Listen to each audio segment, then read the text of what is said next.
Bon, petite nouveauté, j'ai enfin acheté la pompe. J'ai rajouté un sac. Donc la pompe, j'ai acheté ça sur AliExpress. Ils vendent la même pompe littéralement sur Amazon. Donc c'est la Anotway. Je ne sais pas le modèle, mais il y a un petit écran ici. Donc elle fonctionne super bien. Je l'ai déjà essayé 2-3 fois. Un autre bel ajout, le Garmin Edge 540. Donc la voici, la petite pompe. Donc maintenant, toutes les fois que je pars, je gonfle mes pneus pour être sûr qu'ils sont au bon PSI.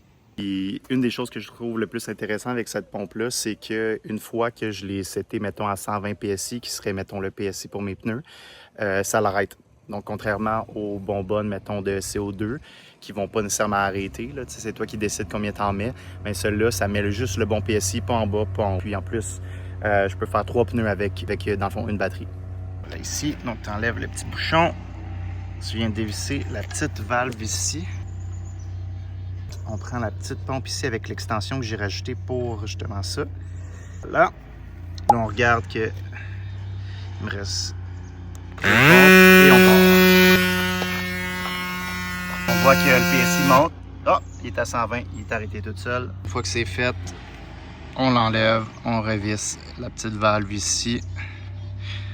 C'est tout con, mais je savais pas comment qu'on faisait pour gonfler ces pneus-là. Moi, je l'avais vissé là-dessus sans avoir dévissé la petite valve. Mais là, au moins, j'ai appris. Et voilà, puis on va faire la même chose avec le deuxième pneu. Une fois que les deux sont faits, juste fais attention, ça devient quand même chaud, là. Fait que moi, je le dévisse un peu par ici, mais je vais le faire avec mes deux mains. Puis, on remet ça dans le petit sac derrière. Voilà, la bécane est prête à partir. Ça va faire environ 4-5 jours, j'ai pas fait de vélo. J'ai un peu laqué sur le vélo. J'ai fait un petit peu plus de course puis de natation parce qu'il faisait 35, 30-35. Donc...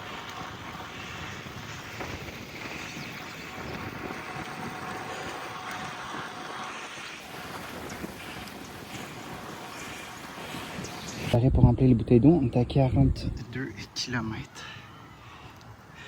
My God, ma face. Fait que je viens d'arriver.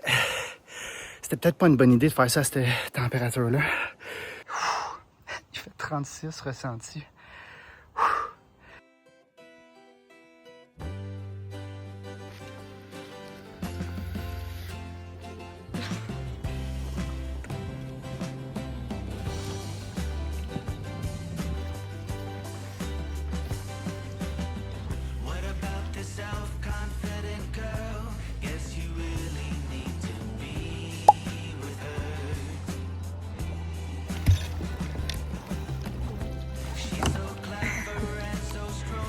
Yay!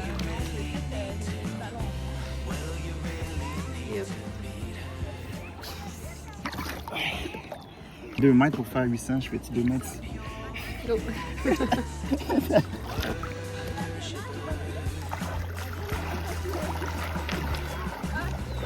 Bon, mais le temps était pas super, là. Mais au moins, la madame derrière moi m'a pas rattrapé. Ouais, si elle a fait un Ironman. Ouais, elle a fait un T'es bon déjà bon. meilleur que les Ironman. Mais à 2,50, elle allait pas vite. Ouais. Petit début de vacances, il faut que j'aille porter ça chez les parents, mais on s'en va à Chibougamau. Donc, je sais pas comment que ça va marcher avec le training. Là, je suis au McDo pour me gâter un petit peu avant de partir, puis manger comme un survivaliste pendant une semaine.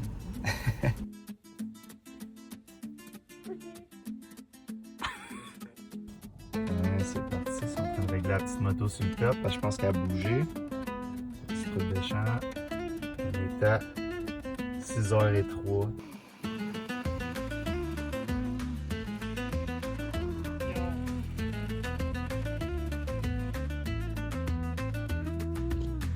Puse tanto palabras de amor, ansiedad.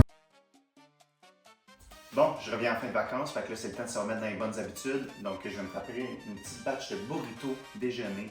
On met ça dans le micro en 2 minutes. Après, on met ça dans la presse, c'est fait. En même temps, je fais mon petit café. On est en business. Donc à la base, si vous venez de les faire soak ou de les acheter déjà en canne, c'était moins cher de les acheter comme ça. On reste dans l'optique de budget. On va se mettre 500 grammes pour les 31 en deux burritos. Et voilà, 5 salades. On a couvert d'eau, disent 3 fois environ, plus ou moins, son volume en eau. On va porter ça 2 minutes à ébullition. Une fois que c'est à ébullition, je le retire du feu puis je laisse reposer 1 heure pendant que je prépare tout le reste. Alors, pendant que ça cuit, on sort le sac de potatoes, puis on en coupe environ 1 kg, donc 1125 grammes environ. Ok, c'est parti. Donc, l'idéal, ce qu'on veut, là, en tout cas, moi, ce que j'aime bien, c'est des petits cubes bien sympas de même pour que ça cuise super bien. Donc, ça, c'est fait. Donc, là, vous devez vous dire, je suis un génie de la cuisine, mais non, en fait, c'est juste Claude qui m'a généré une recette. Puis, je l'ai bien aimé la première fois. Donc, là, on va aller faire cuire nos potatoes avec de l'huile d'olive. On va sûrement le faire en 2 batchs. Donc, on va devoir le faire en 2 batchs. Donc, j'ai l'autre batch là. Donc, on va cuire environ 15 minutes de chaque bord jusqu'à temps que ce soit bien doré et tendre. Puis pendant ce temps-là, écoute, on s'en va direct ces échalotes. J'aurais pu prendre des oignons, mais j'aime bien ça acheter ces petites échalotes-là. Ça me dure hyper longtemps. Marc, pourquoi que tu décides de batch tes déjeuners? En fait, le matin, moi, j'ai tout le temps eu de la misère à faire mes déjeuners. Puis, fut un temps, j'étais un petit peu plus lourd, un petit peu plus gros. Puis ça, c'est un des premiers trucs. J'ai été suivi par un coach, Frédéric Charland, si jamais là, à Sherbrooke, super coach numéro 1 pour tout ce qui est remise en forme, là, je conseille. Puis ce qu'il me disait, c'est vraiment que moi, dans le fond, je mangeais pas assez. Donc, je déjeunais pas, je dînais un petit peu, puis je mangeais le soir beaucoup. Fait que moi, quand je me suis mis à m'entraîner, je me suis mis à manger beaucoup, beaucoup plus que je mangeais quand que je prenais du poids. Je sais pas si vous me suivez. Dans le fond, je prenais du poids parce que je mangeais pas assez, puis mon corps, il devait... la science derrière ça, je ne sais pas vraiment c'est quoi, mais je pense que mon corps accumulait le gras parce que j'étais en carence tout le temps. Dès que je me suis mis à manger plus, c'est là que je me suis mis à perdre du poids, à gagner plus de muscles. Donc, c'est pour ça que je batch tous mes déjeuners pour être sûr que même si je suis on the go et que je peux pas parce que j'ai de quoi le matin, boum, je mets ça dans le micro-ondes, je pars avec, puis ça me prend 1 seconde, j'ai pas d'excuses. Donc, à ne vraiment pas sous-estimer, puis c'est vraiment la chose que je vais essayer de focuser beaucoup dans les prochains mois. Donc, si j'ai une recette facile comme ça qui me prend 2 heures dans mon mois, mais j'ai tout mon mois de préparé. J'ai plein d'idées dans ma tête, notamment au niveau de l'énergie quand tu es sur la course. Là, j'ai vu plein de petites vidéos là, qui seraient intéressantes à vous partager, ou du moins que j'essaye leur recette pour vous dire « Hey, moi ça, je le ferais peut-être de même » ou ça marche super puis ça vous fait économiser. Parce que tu sais, un gel, c'est quoi, 3-4 $ par gel? Ça commence à piquer quand il faut que tu en prennes plein par semaine, quand tu fais des grosses courses, surtout en fin de training. Là, on va aller rincer mes haricots et les refaire cuire. Hop. Ok, mon Dieu, t'as dû les rincer avant, les haricots? C'est quoi, il y a de la teinture noire dans mes haricots? On est rendu à l'étape de faire cuire la viande, donc j'ai été chercher du Extra Lean Chicken. En fait, moi, ce que j'aime, c'est le Extra Lean Turkey, mais il n'y en avait plus. Donc, j'ai tout été prendre le turkey qu'il y avait. Donc, les macros sont super belles, puis c'est super bon. Moi, j'aime mieux le turkey que le chicken, mais bon. Rapidement, épices, paprika, sel, garlic powder, cumin, that's it, avec un petit peu de poivre, puis je vais tout mettre ça ici et on brasse. Donc là, j'ai combiné les pommes de terre qui sont cuites, puis la viande qui est cuite. Puis là, on va tout de suite aller vers les œufs. Parti, on casse 38 œufs dans le bol. Là. Ensuite, on met 23 onces de blanc d'œuf, mais là, je sais pas si ça va rentrer. Et donc, on va rajouter 2 tasses et 3/4 de tasse de blanc d'œuf là-dedans. Je voulais montrer la facture, mais 81,64 $, plus 15 $ pour le reste là, que j'avais été chercher au IGA. Donc environ, mettons, calcul vite fait, là, 96,65 $, mettons. Donc là, je vais essayer de trouver une manière de transvider ça. J'ai pas de louche à soupe, fait que ça va être avec ce cup-là. Je vous reviens quand c'est fait. Pour baveux, on ajoute les épinards. Puis là, il va me rester le petit Québec ici, très doux, à râper au complet et mettre là-dedans. C'est environ, ben, c'est pas mal la quantité d'un bloc au complet là, dans tout ça. OK, donc aujourd'hui, on a changé le bar tape de mon vélo. Donc, je l'ai mis en 2 caisses parce que j'ai pas de bike trainer encore. Donc, j'ai été acheter le Physique 3 mm, le Bone Crush, je le montre ici.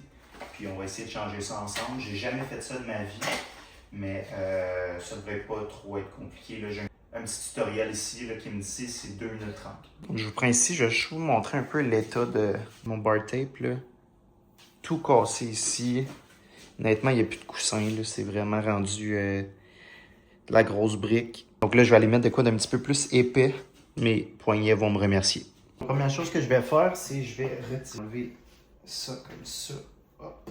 Puis le petit bouchon qui est au bout. Donc, je viens juste d'enlever le bout qui était juste ici. C'est assez compliqué, mon Dieu. Donc, même chose ici, j'ai enlevé le tape. Puis normalement, si on regarde bien là, ici, on voit la gueule du tape qu'il y avait avant. Là, il est rendu complètement, il y a une patine dessus.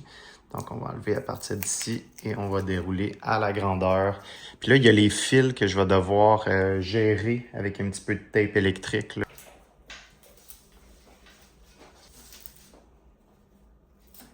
Et voilà. Il y a un petit peu de tape double face pour que ça tienne un petit peu mieux au bout. Je vais le laisser. On voit qu'ici, il y a déjà, mes fils sont déjà bien protégés avec du tape électrique. Ça aussi, je ne vais pas l'enlever. Donc, c'est déjà là. Bonne affaire de fait. Je vous montre un peu ce que je suis rendu. Donc, ce que j'ai fait, c'est qu'avec ce qu'il nous donnait de plus, le petit morceau, donc je l'ai mis derrière ici. Selon mon petit tutoriel, comment que ça marche, en dessous, il y a un petit strip ici qu'on va enlever. Puis dans le fond, moi, ce qu'il faut que je fasse ici, par en dessous, on laisse la moitié sortir, on fait un rond, puis ensuite, on commence à enrouler le tout, là, vraiment serré. À moitié ici, hop.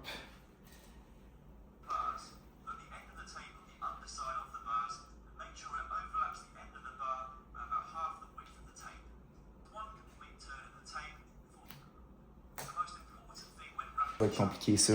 Fait que là, on voit, j'ai commencé, on garde ça serré, je le mets tout le temps au milieu pas mal de ma barre. Puis j'overlap l'autre, puis j'essaie vraiment de le garder au milieu, puis on met ça hyper serré. Bon, le plus qu'on peut, là, parce que... Ici, j'ai vraiment été le plus proche que je pouvais de ça. Le plus proche ici aussi à l'intérieur que je pouvais du shifter. Puis là, on continue la même affaire. Je pense que j'ai fait une sacrée job, je suis fier de moi.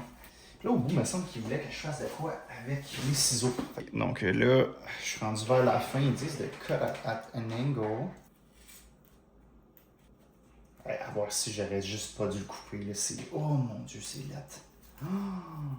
Attends, je vais en couper un petit peu plus. Une petite affaire de plus avec un meilleur angle. Oh my god, c'est laid. J'aurais pas dû le couper. Bon, on va le mettre de même, puis je mettrai du tape électrique en masse. Ouais, on prend notre tape électrique. Bon, déjà, first way, on va te mettre bien serré. Je vais aller cacher mon mistake avec le tape électrique. Je vais en mettre plus qu'il faut, là. Je pense que c'est assez là, on va pas abuser non plus. Ok, j'ai mis ça ici, mais au moins, tu sais, je pense que les gens vont penser que ça fait partie du design, mais... Ouais, mais sinon le reste, bel job, Marc. C'est ça, je veux dire en haut, là. Ouais, ça, j'ai mis ça un peu, j'aurais pas dû le couper, j'aurais dû juste mettre le tape, mais bon. De même, ça le fait. Puis on voit la différence entre les deux. Et le mien, je trouve qu'il est mieux installé, là. Super, c'est fait. Donc, voilà le résultat. Pas trop souvent, hein, changer des bords tape. Le seul truc que je suis pas super fier, c'est que cette affaire ici, que j'ai comme... du couper, mais lui, il est vraiment mieux. Mais outre ça, il fait une sacrée job. Donc, je suis en train de faire le montage. Ce qui manque dans l'épisode actuellement, c'est mes statistiques. Donc, je vais les mettre à l'écran. Donc, juste ici, hop, hop et hop. Donc, on voit que mes statistiques sont un petit peu plus basses. Là, forcément, là, je suis allé en vacances. Il y a une semaine que je ne me suis pas entraîné du tout. Je suis vraiment en train d'habituer mon corps à recevoir cette charge de travail-là, essayer de me trouver mes habitudes. Donc, c'est pour ça qu'en ce moment, ça ne me dérange pas de rater une semaine. Par contre, une fois que le programme va être lancé pour vrai, ça risque d'être environ 30-40 semaines. Là, je vais être vraiment très assidu. Donc, on voit que l'épisode est un petit peu all over the place, mais je vous montre un petit peu mon quotidien. Dès que j'ai de quoi que je trouve qui est pertinent, que je voudrais montrer, je vous le montre. Puis, on garde ça très familial. Et puis, j'espère que vous aimez.